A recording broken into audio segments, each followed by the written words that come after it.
ఆమేన్. మరి సహోదరి, సహోదరులందరూ ఎలా ఉన్నారు? సంతోషంగా, ఆనందంగా ఉన్నారా? మీరందరూ సంతోషంగా, ఆనందంగా ఉన్నారని నమ్ముతున్నాను. దేవుడు మనల్ని సజీవ లెక్కలో ఉంచుకొని, ఆయన సన్నిధిలోనికి నడిపించి, ఆయన ఆత్మతోనూ, సత్యంతోనూ ఆరాధించుకొనడానికి ఇచ్చిన గొప్ప ధన్యత, భాగ్యమును బట్టి దేవునికి కృతజ్ఞతాస్తుతులు, స్తోత్రములు చెల్లించ బద్దులమై ఉన్నాము ప్రియులారా. మరి ప్రియులారా, సంఘంగాను, సమాజంగాను కూడుకున్న మనం సంతోషంగా, ఆనందంగా ఉంటూ మన ఆత్మీయత స్థితిని సరిదిద్దుకుంటూ మనమందరము వాక్యం విని వాక్యానుసారంగా జీవిస్తూ ముందుకు సాగుదాం పిల్లరా. మరి ఈరోజు సంఘంగాను సమాజంగాను కూడుకున్న మనము చాలా అద్భుతమైన అంశము నేర్చుకుందాం పిల్లరా. ఈరోజు అంశము దేవుని ప్రేమ ప్రత్యక్షత, క్రైస్తవుని బాధ్యత. ఈరోజు అంశము దేవుని ప్రేమ ప్రత్యక్షత, క్రైస్తవుని బాధ్యత అనే అంశము. ఈ అంశమును ఎందుకు నేర్చుకోవాలి అనేది మనము ఆలోచన చేసినట్లయితే పిల్లరా, మరి పరలోకంలో దేవుడు పరిశుద్ధుడు పరిశుద్ధుడు అని గాన ప్రతిగానాలతో మరి దేవుడు కొనియాడబడుతున్న సమయంలో దేవునికి ఒక ఆలోచన కలిగింది. నేను పరిశుద్ధుడనై ఉన్న ప్రకారం నా కృపామయముకు కీర్తి కలగజేయడానికి నాకు అనేక మంది కుమారులు కావాలి. వారు కూడా మరి నా మాదిరిగానే ఉండాలి, వారు పరిశుద్ధులుగా ఉండాలి, నా కృపామయముకు కీర్తి కలగజేయాలని దేవుడు అనుకున్నాడు. దేవుడు సంకల్పించుకున్న ప్రకారము మరి ఏం చేశాడు? దేవుడు ప్రకృతిలోనన్నిటిని వాటినన్నింటినీ కలుగజేసి 6వ దినమున ఆదమవ్వలను చేశాడు పిల్లరా. ఆదమవ్వలను చేసి ఏదైనా తోటలో పెంచాడు. ఏదైనా తోటలో పెట్టి ఏం చేశాడు? మరి ఇవన్నిటిని మీరు నిరభ్యంతరంగా తినవచ్చు, కానీ తోటలో ఉన్న మంచి చెడ్డలను తెలివినిచ్చే ఫలము తినకూడదు, తింటే చస్తారన్నాడు. మరి చాలా చస్తారు అంటే దేనికి చెప్తున్నాడు? శరీరానికి, ఆత్మకు దేవుడు చెప్పేది ఎప్పుడు ఆత్మీయంగా చెప్తాడు. మరి మరి చస్తారు, దేవుని నుండి దూరం అయిపోతారు అన్నప్పుడు మరి సాతాను ఏం చేశాడు? సాతాను కలిగేసి మీరు చావరని వారికి ఏం చేశాడు? దేవుని మాటను దొంగిలించి వాడి మాటను డంపు చేసి ఏం చేశాడు? ఆ ఆదామవలు దేవుని ఆజ్ఞను అతిక్రమించే విధంగా పండును చూయించాడు, పండును తినిపించాడు. ఆజ్ఞ అతిక్రమే పాపం, పాపం వలన వచ్చింది మరణము. మరణం దేనికి? ఆత్మ మరణం. దేవుని నుండి ఎడబాటు కలిగింది పిల్లరా. దేవుని నుండి ఎడబాటు కలిగి చూడండి పిల్లరా, మరి దేవుని సంకల్పాన్ని జ్ఞాపకం చేసుకున్నాడు దేవుడు. మరి అబ్రాహాంకు వాగ్దానం చేశాడు. ఆ అబ్రాహాంకు వాగ్దానం చేసిన సంతానం ఎవరంటే యేసుక్రీస్తు. చూడండి బరా, మరి అబ్రాహాంకు సంతానం చేసిన యేసుక్రీస్తు రావాలంటే చూడండి బరా, అబ్రాహాంకు కుమారుడు ఇస్సాకు, ఇస్సాకు ఏశావు, యాకోబు నుండి వచ్చిన 12 మంది, 12 మందే ఇజ్రాయేలీలు. ఆ ఇజ్రాయేలీలకు మరి ధర్మశాస్త్రం ఇచ్చాడు. ఆ ధర్మశాస్త్రం ఎందుకు ఇచ్చాడు? అతిక్రమాలు జరుగుతున్న యేసుక్రీస్తు వచ్చేంత వరకు అతిక్రమాలు జరుగుతున్నాయి కాబట్టి అతిక్రమాలు నివారింపజేయడానికి కోసమే ధర్మశాస్త్రం ఇచ్చాడు. మరి ధర్మశాస్త్రం ఇస్తే, మరి ధర్మశాస్త్రం అనుసరిస్తే నీతిమంతులు అవుతారు, అతిక్రమించే శాపగ్రస్తులు అవుతారు. మరి ధర్మశాస్త్రం అనుసరించారా, అతిక్రమించారంటే అతిక్రమించారు. కాబట్టి కాలం పరిపూర్ణమైనప్పుడు దేవుడు తన సొంత కుమారుడి పాప శరీరాకారంతో పంపి ఆయన శరీరమందు పాపమునకు శిక్ష విధించెను. యేసుక్రీస్తు మరణించాడు, సమాధి చేపట్టాడు, తిరిగి లేచాడు, పరలోకానికి వెళ్ళాడు. పరలోకంలో ఉన్న పరిశుద్ధాత్మను పంపిస్తే ఆ పరిశుద్ధాత్మను పొందుకున్న 12 మంది యేసుక్రీస్తు మరణ, సమాధి, పునర్ధానం గురించి సువార్తను ప్రకటించినప్పుడు మరి ఆ సువార్తను విన్నారు, హృదయాల్లో పొడవబడ్డాయి, మారు మనసు పొంది ఎలారామే మేము చేయాలి అన్నప్పుడు మీరు మారు మనసు పొంది పాప క్షమాపణ ప్రతి వాడు యేసుక్రీస్తు నామములో బాప్తీసం పొందడు. అప్పుడు మరి ఆదామవ్వలు పోగొట్టుకున్న దేవుని కుమారత్వము పొందుకుంటారు. చూడండి, మరి ఇంత గొప్ప ప్రణాళిక మనం ముంగట్టున్నది పిల్లరా. ఆ ప్రణాళికను మనము అర్థం చేసుకొని మనమందరము దేవునికి మహిమ తెచ్చే వారంగాను, ఘనత తెచ్చే వారంగా ఉంటూ ముందుకు సాగుదాం. మరి లేఖనానుసారంగా చూస్తున్నాం పిల్లరా. మరి లేఖనానుసారంగా చూసుకున్నప్పుడు పిల్లరా, యెషయా గ్రంథంలో 6వ అధ్యాయం 3-4 వచనాలు చాలా చక్కగా రాయబడ్డది. మరి యెహోవా పరిశుద్ధుడు పరిశుద్ధుడు, సర్వలోకము ఆయన మహిమతో నిండి ఉన్నది అని గొప్ప స్వరంతో ప్రతిగానాలు చేయొచ్చు. వారి కంఠ స్వరము గడప కమ్ములు పునాదులు కదులుచున్నది. కదులుతుంటే చూడండి, దేవునికి ఒక ఆలోచన కలిగింది. చూడండి, నాకు నా కృపామయముకు కీర్తి కలిగజేయడానికి నాకు అనేక మంది కుమారులు కావాలి. నేను పరిశుద్ధుడనై ఉన్న ప్రకారం వారును పరిశుద్ధులై ఉండాలనుకున్నాడు. అందుకోసమే ఎఫెసీయులకు రాసిన పత్రిక 1వ అధ్యాయం 4-6 వచనాలు చాలా చక్కగా రాయబడ్డది. ఎట్లనగా తన ప్రియుని యందు తాను ఉచితంగా మనకు అనుగ్రహించిన తన కృపామయముకు కీర్తి కలుగునట్లు తన చిత్త ప్రకారమైన దయా సంకల్పము చొప్పున యేసుక్రీస్తు ద్వారా తన కుమారునుగా స్వీకరించుటకు మనను ముందుగా తన కోసం నిర్ణయించుకొని మనము తన ఎదుట పరిశుద్ధులమును నిర్దోషులమై ఉండవలనని జగత్తు పునాది వేయబడక మునుపే ప్రేమ చేత క్రీస్తులో మనల్ని ఏర్పరచుకున్నాడు. ఏర్పరచుకొని ఏం చేశాడు?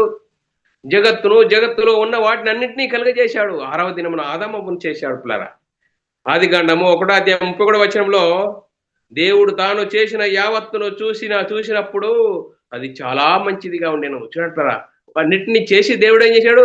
చెక్ చేశాడు. మళ్ళా చాలా మంచిదిగా ఉండేను. 6వ దినమున ఆదామవ్వను చేశాడు. పిల్లరా, ఆదికాండము 2:7 దేవుడైన యెహోవా నేల మంటితో నరుని నిర్మించి వాని నాసికారంధ్రములో జీవాయువును ఊదగా నరుడు జీవాత్మయను.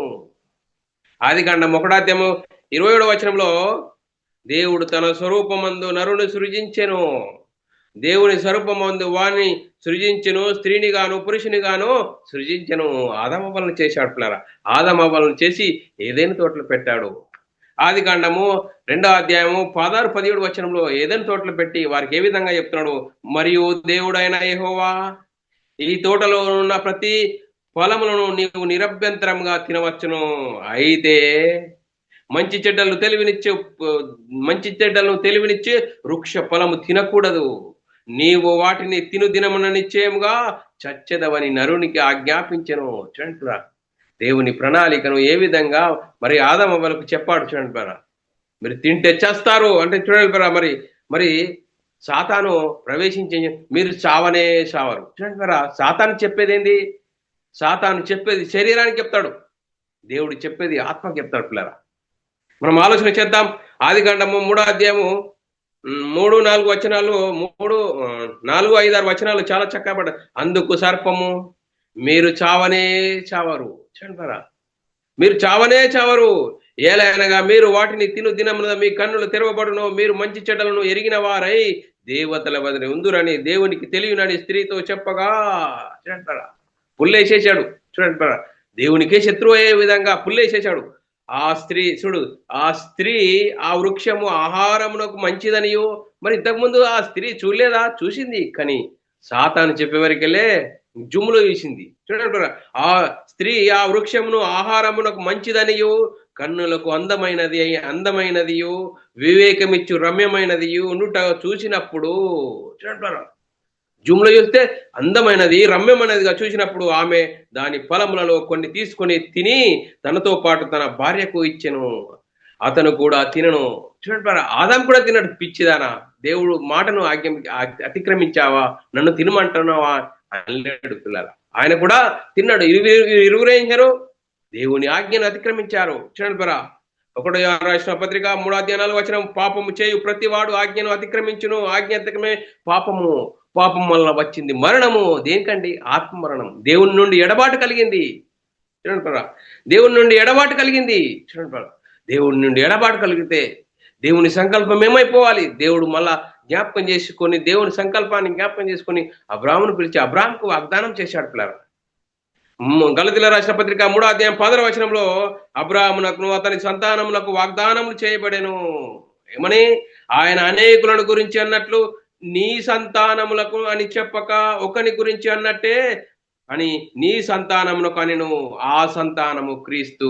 చూడండి, యేసుక్రీస్తుని గురించి అబ్రాహాముకు దేవుడు వాగ్దానం చేశాడు. చూడండి, మరి అబ్రాహాము కుమారుడు ఇసాకు పుట్టిన వారు యాకోబు. చూడండి, ఏశావు, యాకోబు. మరి యాకోబుకు పుట్టిన 12 మందే ఇజ్రాయేలీలు.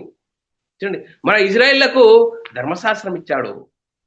ధర్మశాస్త్రం ఇస్తే వారు అనుసరిస్తే నీతిమంతులైతారు, అతిక్రమించి శాపగ్రస్తులైతారు. యాకోబు రాసిన పత్రిక 2:10 ఎవడైనాను ధర్మశాస్త్రం అంతయు గైకొని ఒక్క ఆజ్ఞ విషయంలో తప్పిపోయిన ఎడల ఆజ్ఞలన్నిటి విషయంలో అపరాధి అగును.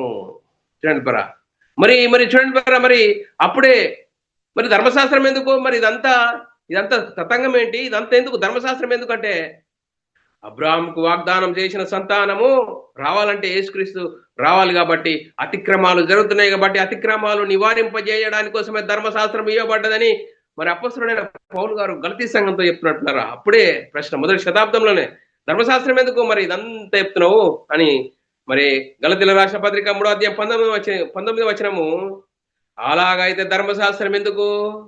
ఎవనికి వాగ్దానములు చేయబడినో ఆ సంతానం వచ్చే వరకు అది అతిక్రమములను బట్టి దాని తర్వాత ఇయ్యబడిను, అది మధ్యవర్తి చేత దేవదూతల ద్వారా ఇవ్వబడిను. చూడండి, అతిక్రమాలు నివారింపజేయడం ధర్మశాస్త్రం ఇవ్వబడ్డది. ధర్మశాస్త్రం అనుసరిస్తే నీతిమంతులు అవుతారు, అతిక్రమించే శాపగ్రస్తులు అవుతారు. అందుకోసమే ఏ ఒక్కరు దేవుడు అనుగ్రహించి మహిమలు లేక, ఏ భేదం లేక అందరూ పాపం చేసినందున అని రాయబడ్డది పిల్లరా. రోమీయులకు రాసిన పత్రిక 3వ అధ్యాయం 23వ వచనంలో, ఏ భేదము లేదు, అందరూ పాపం చేసి దేవుడు అనుగ్రహించి మహిమను పొందలేకపోతున్నారు.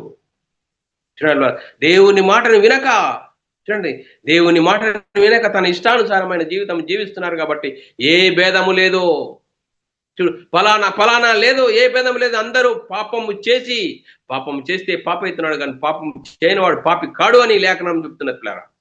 అందుకోసమే ఏ భేదము లేదు, అందరూ పాపం చేసి దేవుడు అనుగ్రహించి మహిమను పొందలేక, చూడండి, చనిపోతే పాతాళానికి జారిపోయే భయంకర పరిస్థితిలో దేవుడు కాలము పరిపూర్ణమైనప్పుడు దేవుడు తన సొంత కుమారుని పాప శరీరాకారంతో ఈ లోకానికి పంపించాడు. చూడండి, కాలము పరిపూర్ణమైనప్పుడు దేవుడు తన కుమారుని పంపిను.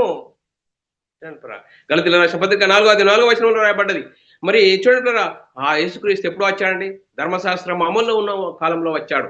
ధర్మశాస్త్రంకు లోపడ్డాడు, ధర్మశాస్త్రం అనుసరించాడు, ధర్మశాస్త్రాన్ని సిలువలో కొట్టివేశాడు. చూడండి, రోమీయులకు రాసిన పత్రిక 8వ అధ్యాయం 4వ వచనంలో, దేవుడు తన సొంత కుమారుని పాప శరీరాకారంతో పంపి ఆయన శరీరమందు పాపమునకు శిక్ష విధించెను.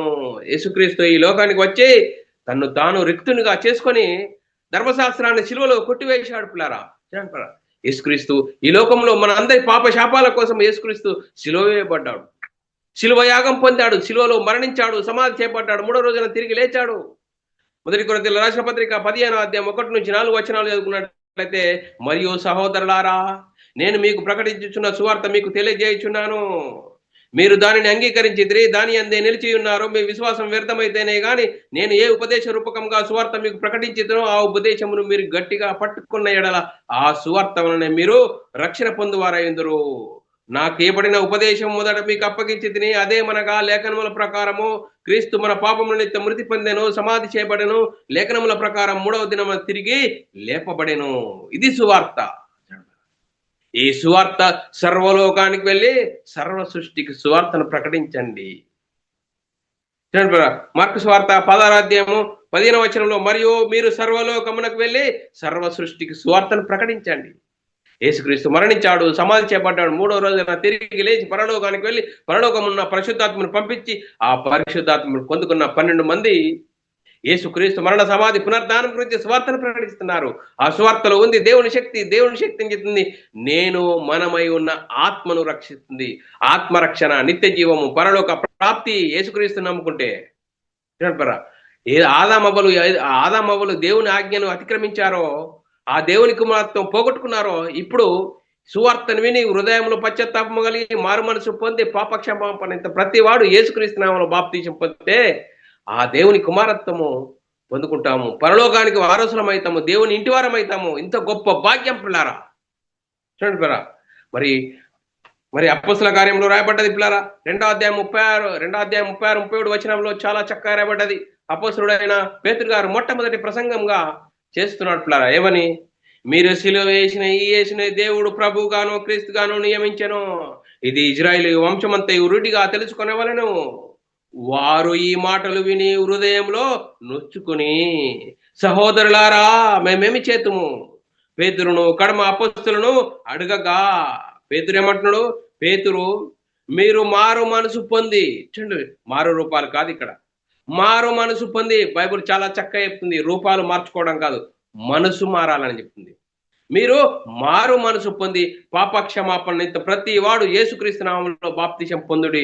అప్పుడు మీరు పరిశుద్ధాత్మను వరము పొందుదురు. వరాలు కాదు ఇక్కడ, ఆదామవ్వలు పోగొట్టుకున్న దేవుని కుమారత్వం అప్పుడు మీరు పొందుకుంటారు. అప్పుడు మీ మనోనేత్రాలు వెలిగింపబడతాయి. బైబిల్లోని ఆత్మ సంబంధమైన సంగతులు అర్థమవుతాయి. బైబిల్ అందరికీ అర్థం కాదండి. బైబిల్ని అనుసరించి బైబిల్ సిద్ధాంత ప్రకారంగా బాప్తీసం తీసుకుంటేనే మనోనేత్రాలు వెలిగింపబడతాయని బైబిల్ చెప్తున్నది. కానీ బైబిల్ గురించి చాలా మంది మాట్లాడతారు. చూడండి, మరి మనం ఆలోచన చేయాలి. బైబిల్ చాలా చక్కగా చెప్తున్నది. దాన్ని అనుసరించి జీవిస్తేనే మరి మనోనేత్రాలు వెలిగింపబడతాయి. బైబిల్ ప్రకారంగా జీవించడానికి ప్రయత్నం చేస్తాం పిల్లారా. అందుకోసమే అపోస్తలుడు మరి ఏమని ప్రకటించారు? యేసుక్రీస్తు మరణ సమాధిని గురించి సువార్తను మరి ప్రకటించారు, సాక్ష్యం ఇచ్చారు. మీరు యేసును పంపించ మరి మీరు అప్పగించారు. దేవుడు ఆయన ప్రభుగాను క్రీస్తుగాను నియమించను. మరి మనం ఆలోచన చేసినట్లయితే ఆకాశం కింద మనుషులలో ఇయ్యబడిన మరి ఏ నామమున రక్షణ పొందలేమో. ఆకాశం కింద మనుషులలో ఇయ్యబడిన మరి ఏ నామమున రక్షణ పొందలేము, ఈ నామమునే రక్షణ పొందామంటున్నట్లురా. అపోస్తలుల కార్యం 4:12 రాయబడ్డది. మరి ఎవని వలన రక్షణ కలగదో అంటారా. మరి ఎంత స్పష్టంగా చెప్తున్నా అపోస్తలులు, ఎవని వలన రక్షణ కలగదు, ఈ నామముననే మనం రక్షణ పొందవలను కానీ ఆకాశం కింద మనుషులలో ఇయ్యబడిన మరి ఏ నామమున రక్షణ పొందలేము. మరి రక్షణ పొందుకున్న మనము ఆ రక్షణను భయంతో వణుకుతో కాపాడుకోవాలి. మరి పొందిన రక్షణ పోతుందంటే పోతుందట. ఎందుకు? ఆడు శరీరాశ నేత్రాశ జీవడమ్మని చూపెడతాడు. చూడండి పిల్లరా, గారిడి సిమోనికి ఏం చేసినాడు? వాడు బాప్తిసం తీసుకున్నాడు. ఏం చేసిన వాడు మనసు మారలేదు.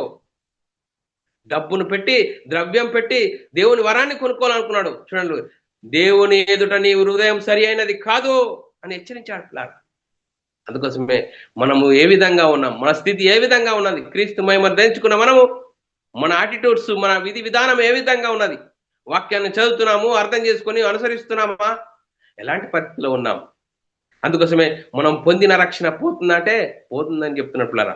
అపోస్తలుల ఫిలిప్పీయులకు రాసిన పత్రిక 2:12 కాగా నా ప్రియులారా, మీరెల్లప్పుడూ విధేయులై ఉన్న ప్రకారము నా ఎదుట ఉన్నప్పుడు మాత్రమే గాక. చూడండి బరా, పౌలు ముంగట ఉన్నప్పుడు మాత్రమే గాక అంటే ఈరోజు సంఘానికి వచ్చి సంఘంలో వినయంగా ఉంటారు. సంఘం దాటితే మళ్ళా ఎప్పటి చెప్పాయి నువ్వులకు వచ్చినట్లే. చూడండి పిల్లరా, ఏ విధంగా ఉంటుంది. నా ఎదుట ఉన్నప్పుడు మాత్రమే గాక అని చెప్తున్నాడు పిల్లరా.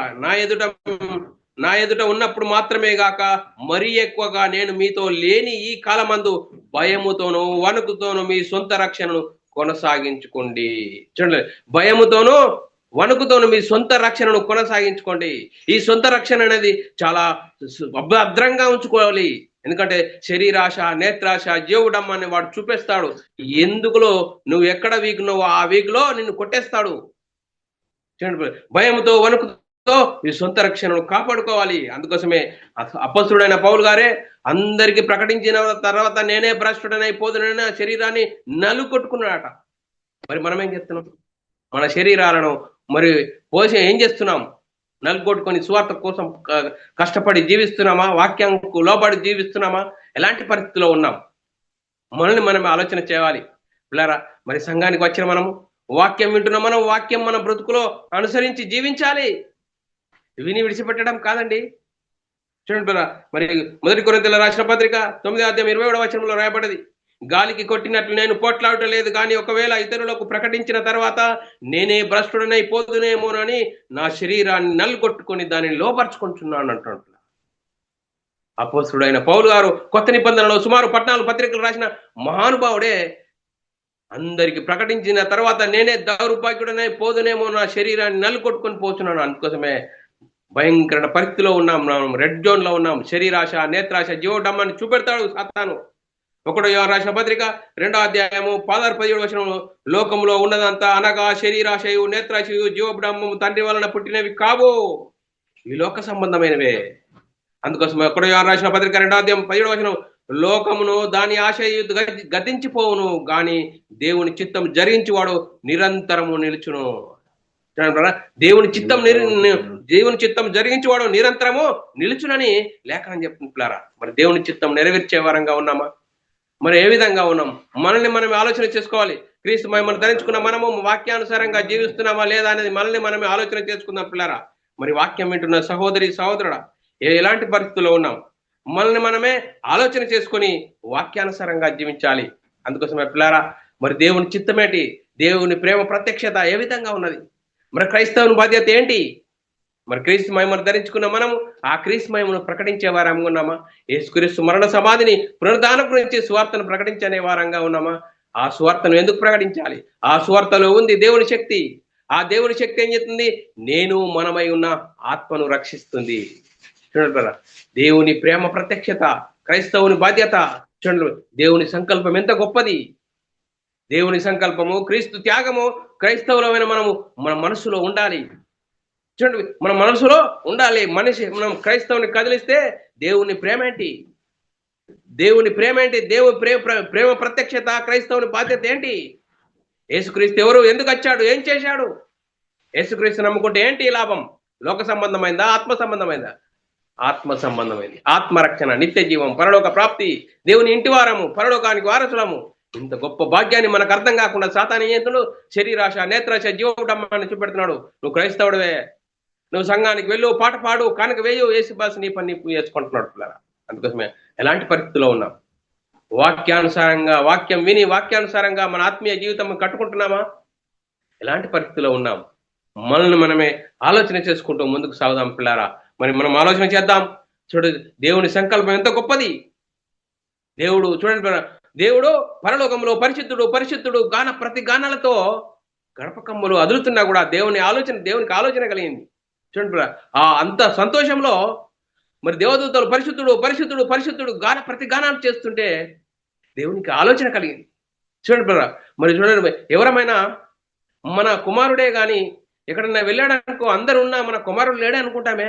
అందుకోసమే దేవునికి కుమారులు కావాలి, వారు పరిశుద్ధులుగా ఉండాలి, వారు నీతిమంతులుగా అనుకున్న ఎంబటిని ఏం చేశాడు? ప్రకృతిలో ఉన్న వాటిని అన్ని కలుగజేసి, చూడండి, మట్టి బొమ్మను చేసి మట్టి బొమ్మలోనికి జీవాయును నరుడు జీవాత్మాయను. చూడండి, ఆదాము అవ్వలను చేసి వారిని ఆశీర్వదించి ఏదైనా తోటలు పెట్టి మీరు నిరభ్యంతరంగా అన్ని తినవచ్చుకుని మంచి చెడ్డలు తెలివినిచ్చి ఫలం తినకూడదు, తింటే చేస్తారన్నాడు. చూడండి, ఆత్మను గురించి చెప్పాడు. కానీ సాతాను ప్రవేశించి మీరు చావరు, తినండి అని చెప్పాడు పిల్లరా. చూడండి, అవ్వ ఏం చేసింది? అందమైనది గాను రమ్యమైనది గాను చూసి తిన్నది పిల్లరా. తిని ఆదాముకి ఇచ్చింది. ఆదాము ఏం చేయడు? మరి ఇరువురు దేవుని ఆజ్ఞను అతిక్రమించారు. ఆజ్ఞ అతిక్రమే పాపం వల్ల వచ్చింది మరణము. దేవుని నుండి ఎడబాటు కలిగింది. దేవునికి ఎంతో వేదన కలిగించారు పిల్లరా. దేవుడు సంకల్పాన్ని మళ్ళా జ్ఞాపకం చేసుకుని అబ్రాహాముకు వాగ్దానం చేశాడు. ఆ వాగ్దాన సంతానము ఎవరు? యేసుక్రీస్తు రావాలంటే చూడండి, ఒకనాడు దేవుని జనాంగమైన ఇజ్రాయేళ్లకు మరి దేవుడు ఏర్పరచుకున్నాడు. వారికి ధర్మశాస్త్రం ఇస్తాడు. ధర్మశాస్త్రం అనుసరిస్తే నీతిమంతులు అవుతారు, అతిక్రమించే శాపగ్రస్తులు అవుతారు. అతిక్రమించారంటే ఏ ఒక్కరు దేవుడు అనుగ్రహించి మహిమను పొందలేక పాపం చేసినందున అని రాయబడ్డది పిల్లరా. అందుకోసమే దేవుడు కాలం పరిపూర్ణమైనప్పుడు దేవుడు తన సొంత కుమారుని పంపి ఆయన శరీరమందు పాపమునకు శిక్ష విధించాను. యేసుక్రీస్తు ఎప్పుడు వచ్చాడండి? ధర్మశాస్త్రం అమల్లో ఉన్న కాలంలో వచ్చాడు. ధర్మశాస్త్రము లోబడ్డాడు, ధర్మశాస్త్రం అనుసరించాడు, ధర్మశాస్త్రాన్ని శిలువలో కొట్టివేశాడు పిల్లరా.